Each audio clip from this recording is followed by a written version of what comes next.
আমাদের যারা যারা আন্দোলন করছে, দেশের কোনো মানুষের ওপর যদি আর একটা গুলি চালানো হয় তাহলে এর পরিণাম খুব ভয়াবহ হবে এবং এর ফলাফল আপনাদেরকে ভোগ করতে হবে।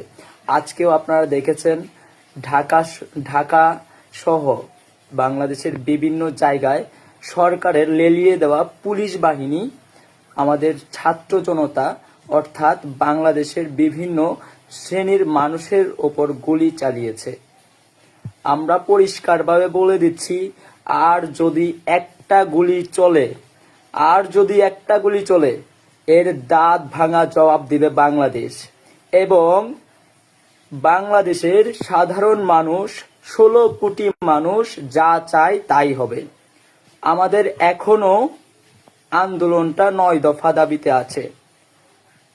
আপনাদেরকে অনুরোধ করব, আপনারা আর একটাও গুলি চালাবেন না, আর একটা বুলেটও আমাদের বুকের ওপর ছোড়ার চেষ্টাও করবেন না। এর পরিণতি খুব ভয়াবহ হবে। আমি দেশবাসীর কাছে অনুরোধ করব, আর যদি একটা গুলিও চলে আপনারা সিদ্ধান্ত নেবেন আপনারা কি করবেন। এটা দেশবাসীর সিদ্ধান্ত নেবে।